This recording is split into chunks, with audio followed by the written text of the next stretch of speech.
পাওয়ার আশায় কিছু করে পাওয়ার আশায় যারা এগুলো শুনুন। আমরা যদি গীতাকে বিশ্বাস করে থাকি, ধর্ম রক্ষা করার কাজটা সবার, শুধু বিজেপির কর্মী সমর্থকদের নয়। আর সরাসরি ধর্মকে যেভাবে আক্রমণ তিনি করছেন, খেলাফত কমিটির অনুষ্ঠানে গিয়ে কমপ্লিটলি একটা রিলিজিয়াস অনুষ্ঠান, সেখানে তিনি প্রথমত দেখুন, আমরাও যারা ঈদের শুভেচ্ছা জানিয়েছেন তাদেরকে প্রতি শুভেচ্ছা জানিয়েছি, সমস্যা কিছু নেই। কিন্তু আমাদের হরিনাম সংকীর্তন বা ভাগবত কথায় যেমন অন্য ধর্মের লোকেরা আসা উচিত নয়, আমরা আহ্বানও করি না। আমাদের মন্দির নির্মাণ হয় আমাদের অর্থে, সরকারি অর্থ নিই না, অন্য ধর্মের অর্থও নিই না। ঠিক অন্য ধর্মের ক্ষেত্রেও তাদের যখন ধর্মীয় রিলিজিয়াস অনুষ্ঠান হবে, সেই ধর্ম যারা পালন করেন তাদেরই থাকা উচিত। মমতা ব্যানার্জি বিধানসভায় দাঁড়িয়ে আমাকে কাউন্টার করার জন্য বলেন আমি ব্যানার্জি, আমি শিব ঠাকুরের দিকে মাথা করে ঘুমাই, আমি ব্রাহ্মণ বাড়ির কন্যা। এগুলো বলার পরে তিনি কি করে খেলাফত কমিটি আয়োজিত অনুষ্ঠানে যান, এক নম্বর। দ্বিতীয় কথা, আমি ইসলাম ধর্ম সম্পর্কে বেশি জানি না, কিন্তু আমি যেটুকু জানি সেখানে তাদের নারীরা আলাদাভাবে ধর্ম পালন করে, পুরুষরা আলাদাভাবে ধর্ম পালন করে। তাহলে মমতা বন্দ্যোপাধ্যায় একজন মহিলা নারী, তাকে কিভাবে সেখানে অ্যালাউ করেন? আর যদি খেলাফত কমিটি করে থাকেন, আমরা নয় সাম্প্রদায়িক পার্টি, হিন্দুদের পার্টি, গর্বিত হিন্দু বিজেপি, কোনো অসুবিধা নেই। তাহলে আপনাদের তো কংগ্রেস আছে, পীর সাহেবের পার্টি আইএসএফ আছে, তাদেরকে বা সেখানে খেলাফত কমিটি ডাকেন না কেন? তারপরে যে ভাষাতে তিনি আক্রমণ করেছেন হিন্দু ধর্মকে গন্ধা ধর্ম বলে, ও বলছেন ওরা দাঙ্গা করতে এলে আপনারা তাড়িয়ে দেবেন। আরে হিন্দুরা কোথাও দাঙ্গা করে না। আমি যে মাটিতে দাঁড়িয়ে আছি, এখানে নুপুর শর্মার একটি মন্তব্য নিয়ে এই বেথুয়া এবং নাকাশিপাড়ায় কি হয়েছিল সবাই জানে। 2022 সালে আমাকে এখানে ঢুকতে দেওয়া হয়নি, আমি ধুবুলিয়াতে সভা করেছি, পরে আবার অনুমোদন নিয়ে এখানে আমাকে সভা করতে হয়েছে। এখানে বেছে বেছে হিন্দুদের দোকান ভাঙা হয়েছে এবং নাকাশিপাড়া রেল স্টেশনকে জ্বালিয়ে দেওয়া হয়েছিল। হিন্দুরা কোথাও করে না এসব জিনিস, হিন্দুরা মোথাবাড়িতেও করেনি, নওদাতেও করেনি, বেলডাঙ্গাতেও করেনি। আমাদের সংস্কৃতি কালচার এগুলো শেখায় না। বলেছে দাঙ্গা করে হিন্দু, দাঙ্গা করে পলিটিক্যাল পার্টিরা। আমরা আছি আপনাদের পাশে, আমি আছি, অভিষেক বন্দ্যোপাধ্যায় আছে, দিদি আছেন, ফলে আপনাদের কোনো চিন্তা নেই। দাঙ্গা করে পলিটিক্যাল পার্টিরা, দাঙ্গা করে পলিটিক্যাল পার্টি। উনি বিজেপিকে ইঙ্গিত করে এসব কথা বলেছেন, ও ক্ষমার অযোগ্য কথা বলেছেন গন্ধা ধর্ম বলে। হিন্দুরা ঐক্যবদ্ধ হচ্ছে, এই পার্টিটা পশ্চিমবঙ্গে আছে পুলিশের জন্য। পুলিশকে যদি নির্বাচন কমিশন নির্বাচনের সময় রাজীব কুমার, মনোজ বর্মার বাহিনীর হাতে যদি শিকল লাগিয়ে দেয়, বাংলার জনগণ, হিন্দু জনগণ তারা প্রস্তুত আছেন সুদে আসলে হিসাব তুলে নেওয়ার জন্য। সিভিকের হাতে লাঠি 12 হয়েছে, এরপরে আমরা সময় মতন ঠিক বুঝে নেব। 18 আরে কথা অনেকে বলতো, 1984 সালে যখন অটলজি দুজন জিতেছিলেন তখনও অনেকে এসব কথা বলতো। লোকসভা নির্বাচনের পরেও বলেছে, তো শুরু হয়ে গেল, সাফ করে দেব। হরিয়ানায় তার উত্তর পেয়েছেন, মহারাষ্ট্র তার উত্তর পেয়েছেন, 27 বছর পরে দিল্লিতে লোক উত্তর দিয়ে দিয়েছে। সব দম্ভ বেশিক্ষণ চলে না, দম্ভ বেশিক্ষণ চলে না। পশ্চিম বাংলায় 39% হিন্দু বিজেপিকে ভোট দিয়েছে।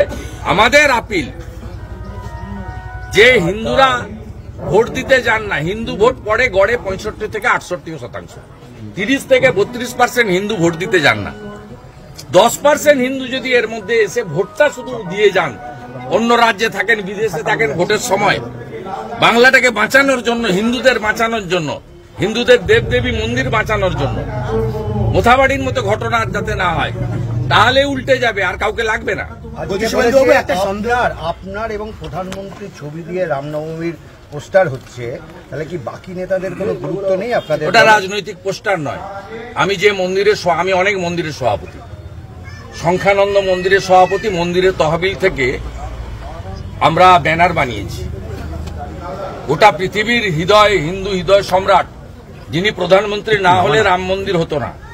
তাই হিন্দু হৃদয় সম্রাট নরেন্দ্র মোদীজির ছবি আমরা দিয়েছি, যিনি কেদারধাম বানিয়েছেন, কাশীধাম বানিয়েছেন, মহাকাল উজ্জয়িনী বানিয়েছেন, যিনি 370 তুলে দিয়েছেন, কাশ্মীরের হিন্দু পণ্ডিতদের বাঁচিয়েছেন, যিনি আফগানিস্তান থেকে হিন্দু, শিখ, জৈন তাদেরকে দেবী শক্তি এয়ারফোর্স করে ভারতবর্ষে এনে তাদের প্রাণ বাঁচিয়েছেন।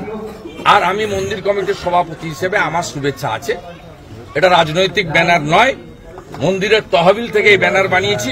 সেখানে ভগবান রামচন্দ্রের ছবি যেমন থাকবে, বর্তমানে গোটা পৃথিবীর হিন্দু হৃদয় সম্রাট নরেন্দ্র মোদীর ছবি ছাড়া কখনো হিন্দু ব্যানার সম্পূর্ণ হতে পারে না। তাই দেওয়া হয়েছে। সিম্পল আপেল, রামনবমী পালন করুন। পুলিশের বাধা উপেক্ষা করে, জিহাদির চোখ রাঙানি উপেক্ষা করে ব্যাপকভাবে রামনবমী পালন করার জন্য আমি যে মন্দিরগুলোর সভাপতি আছি তার একটি মন্দির থেকে আমি আপিল করি। বলছি শ্যামাবাবু, এই মোথাবাড়ির ঘটনায় যখন বিজেপির ব্যানার থাকবে তখন সবার ছবি থাকবে। দাদা অধীর বলছেন বিভাজনের রাজনীতি, মন্দির সব কার থাকবে? মন্দির কমিটি। দাদা অধীর বলছেন বিভাজনের রাজনীতি করছে বাংলায়, সেলের সঙ্গে তৃণমূল কংগ্রেসের যোগ রয়েছে। অধীর বলছেন বিভাজনের রাজনীতি করছে বাংলায় আইপ্যাক এবং আরএসএস, বিজেপি এবং তৃণমূল সাম্প্রতিক অশান্তি ছড়াচ্ছে, বিজেপি এবং তৃণমূল সাম্প্রতিক অশান্তি ছড়াচ্ছে।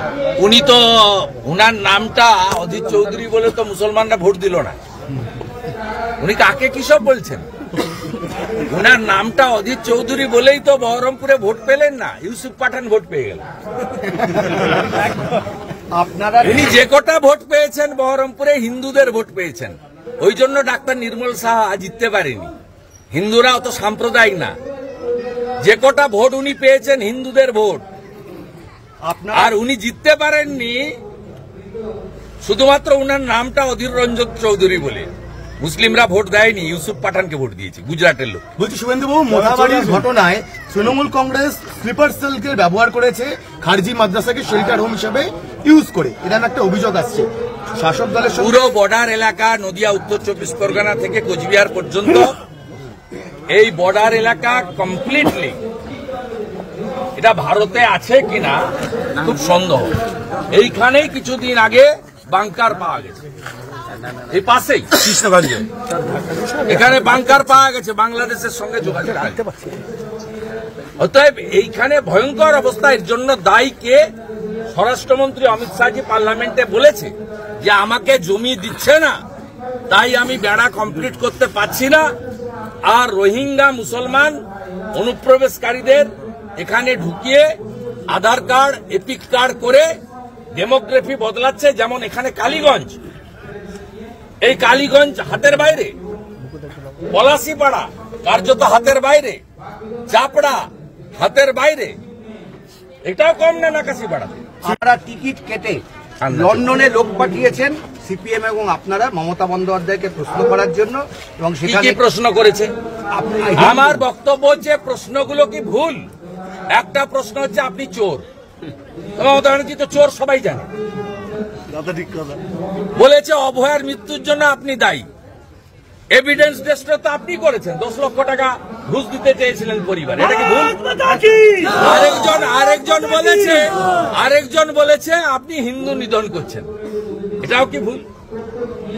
প্রশ্নগুলো সঠিক, কে করেছে আমি জানি না, আমি তাদের চিনি না, প্রশ্নকর্তার আইডেন্টিটি আমি জানি না। তারা বিজেপি না সিপিএম না অন্য কেউ, না সুশীল সমাজ, না এনআরআই, না ওখানকার রেসিডেন্ট, বাঙালি না অবাঙালি, আমি চিনি না। কিন্তু প্রশ্ন যেগুলো শুনেছি মিডিয়াতে, 3টে প্রশ্নই ঠিক। এর উত্তর জেলে থাকা পার্থ চ্যাটার্জি দিতে পারে।